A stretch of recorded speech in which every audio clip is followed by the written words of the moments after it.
Shalom,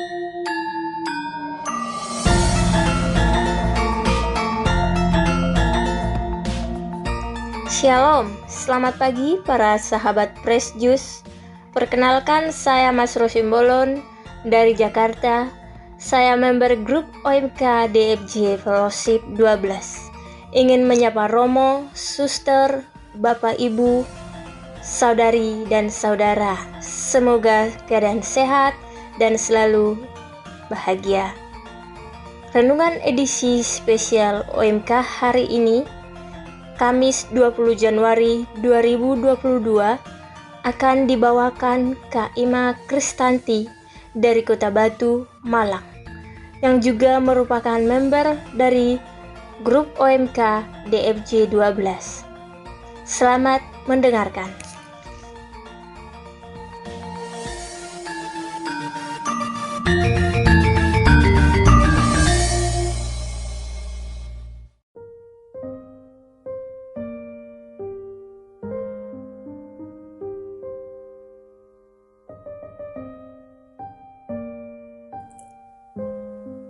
Selamat pagi pendengar Fresh Juice terkasih. Saya Ima Kristanti dari Paroki Gembala Baik Kota Batu.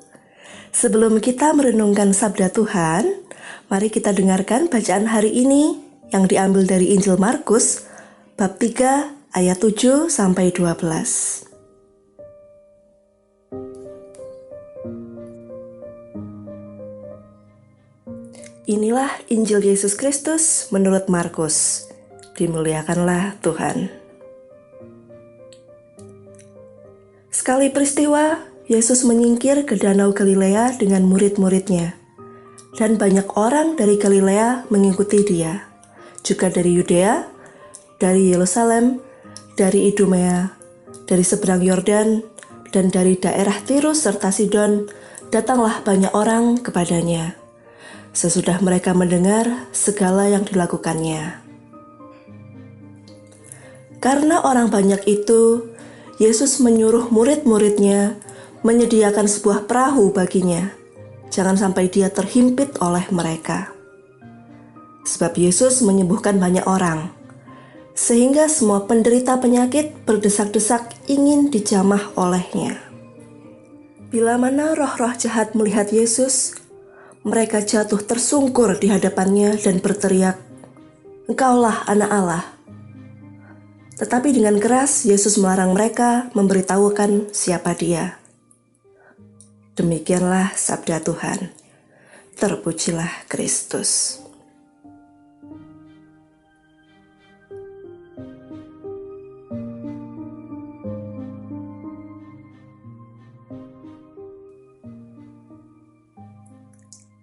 Pendengar Fresh Juice yang saya kasihi, dua ayat terakhir dari Injil ini sangat fantastis. Ayat 11. Bila mana roh-roh jahat melihat Yesus, mereka jatuh tersungkur di hadapannya dan berteriak, "Engkaulah Anak Allah." Mungkin kita memiliki pandangan yang sama ya, pendengar. Wow, bahkan roh jahat saja mengakui Yesus Anak Allah dan sampai tersungkur di hadapannya. Dilanjutkan dengan ayat 12 menceritakan bahwa tetapi dengan keras Yesus menegur dan melarang mereka memberitahukan siapa dia. Pada Injil 12 Januari juga menyampaikan kisah yang serupa ya dari Markus bab 1 ayat 34. Ia menyembuhkan banyak orang yang menderita bermacam-macam penyakit dan mengusir banyak setan. Ia tidak memperbolehkan setan-setan itu berbicara, sebab mereka mengenal Dia. Satu hal, Tuhan Yesus melarang mereka memberitahukan siapa Dia karena memang belum waktunya. Mari kita bayangkan ya, seandainya ketika Yesus baru lahir dan Bapak Yusuf tidak mendengarkan saran untuk mengungsi ke Mesir, lalu Yesus dibunuh oleh tentara Herodes. Maka artinya di sini misi Allah gagal. Yesus tidak berhasil melaksanakan perintah Bapaknya. Tuhan Yesus perlu waktu untuk mewartakan kabar kerajaan surga sebelum Dia menyerahkan nyawanya demi penebusan. Karena itulah Yesus melarang para murid untuk memberitahukan bahwa Dia adalah Anak Allah. Namun kalau kita lihat dari sisi yang berbeda, setan atau roh jahat itu tentu jahat. Dan kita mengkategorikan mereka berada berseberangan dengan Yesus. Jika kita yakin bahwa apa yang disabdakan Yesus adalah yang terpercaya dan merupakan kebenaran, maka kalau ada yang dikatakan setan, belum tentu itu yang benar ya, sumber yang tidak bisa dipercaya. Karena setan itu kan hobinya menipu. Bisa saja ia mencampurkan kebenaran dengan hoax. Sehingga setan-setan ini tidak layak untuk memberi kesaksian tentang Yesus. Pada bacaan pertama hari ini, dikisahkan Saul menaruh dendam kepada Daud akibat ucapan orang-orang. Keluarlah wanita-wanita menyongsong Raja Saul sambil bernyanyi dan menari-nari dengan memukul rebana, dengan bersukaria dan dengan membunyikan gerincing. Dan perempuan yang menari-nari itu menyanyi berbalas-balasan, katanya, Saul mengalahkan beribu-ribu musuh, tetapi Daud berlaksa-laksa. Maka bangkitlah amarah Saul dengan amat sangat. Perkataan itu menyebalkan hatinya, sebab pikirnya, kenapa Daud mereka perhitungan berlaksa-laksa, tetapi kepadaku diperhitungkan beribu-ribu. Akhir-akhirnya jabatan raja itu pun akan jatuh kepadanya. Sejak hari itu Saul selalu menaruh dendam kepada Daud.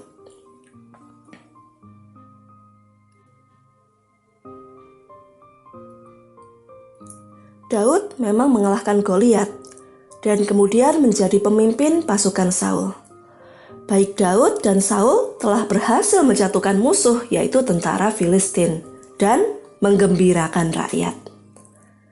Nah, di sini terjadi orang-orang membesar-besarkan kemenangan Daud, tapi kok mencomot nama Raja Saul untuk dijadikan perbandingan. Bayangkan ya, jika ada orang memuji orang lain tapi membandingkannya dengan mencomot nama kita. Wah, tentu tidak enak ya rasanya bila kita di posisi Saul itu. Sudah berjuang, tapi kok seperti direndahkan ya. Karena itu marahlah Saul. Tapi untungnya ada Yonatan yang mengetahui hal itu dan mencoba berpikir dengan jernih. Kemudian menjadi penengah. Ia mencari cara untuk menyelesaikan masalah ini.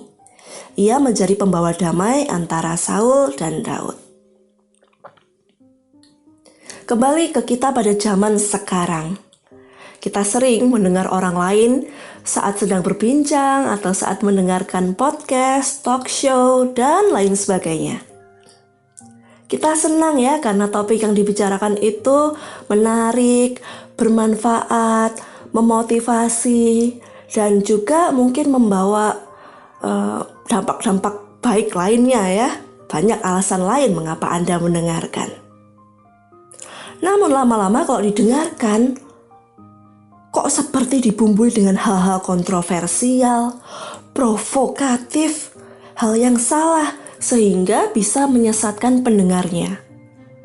Seperti mungkin pada saat kita mendengarkan pengalaman spiritualitas orang lain yang kadang mungkin bisa menggoyah iman kita. Ya, singkatnya, apa yang kita dengar itu belum dapat dipercaya seutuhnya. Bacaan Injil hari ini mengajarkan kita, pertama, sebagai umat yang baik, OMK yang cermat, kita wajib mendengarkan dengan seksama serta memeriksa apakah yang kita baca, kita dengar, dan alami sesuai dengan ajaran Yesus. Jangan sampai kita salah memahami akibat adanya pengaruh dari luar. Dengan segala peran kita, jadilah pembawa damai. Mendengar, memeriksa, meresapi, lalu menyampaikan kabar dengan benar tanpa ditambah dengan hal-hal yang menguntungkan diri sendiri. Sepele, namun ini adalah salah satu perwujudan kasih kita kepada sesama. Kedua, dalam bacaan Injil menyebutkan bahwa Yesus menyingkir ke Danau Galilea, meminta murid untuk menyediakan perahu. Ini bukan berarti Yesus mau melarikan diri. Sampai sekarang pun Tuhan tidak pernah melarikan diri. Tuhan Yesus menunjukkan bahwa perlunya waktu yang hening. Kita membiarkan Allah yang berbicara. Dalam keheningan, kita juga dapat menemukan kedamaian dalam hati. Mungkin saat ini ada pendengar Fresh Juice yang sedang gundah, marah, atau memikul beban perasaan bersalah. Temukanlah kedamaian itu dalam hening. Jadilah pembawa damai bagi diri kita sendiri. Kita perlu jeli menentukan kapan kita harus berbicara dan kapan harus diam mendengarkan. Semoga dengan segala waktu yang kita habiskan bersama Tuhan, membiarkan diri kita secara penuh dituntun oleh-Nya dan membuang jauh-jauh pikiran, perasaan, dan perbuatan buruk kita. Ketiga, bacaan Injil mengisahkan orang banyak mendatangi Yesus ingin dijamah oleh-Nya. Luar biasa ya, Tuhan Yesus memancarkan suatu energi positif yang memberikan pengharapan bagi orang-orang sakit untuk sembuh.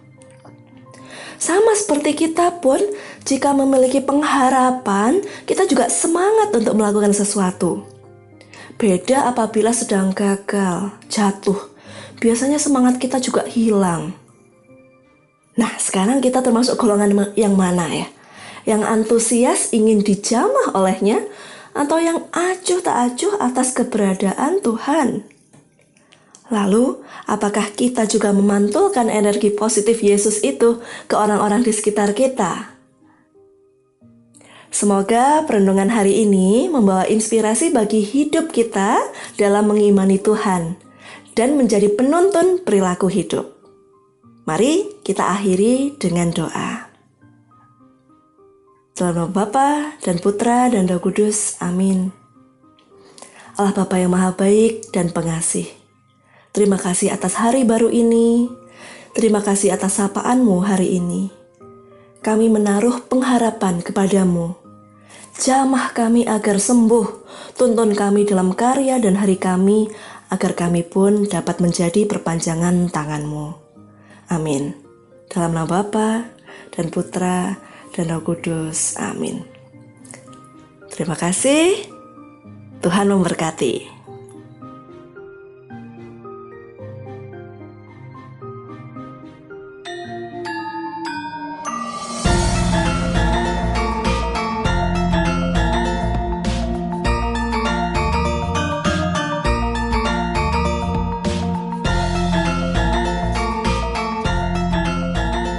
Terima kasih Kak Ima Kristanti untuk renungan hari ini.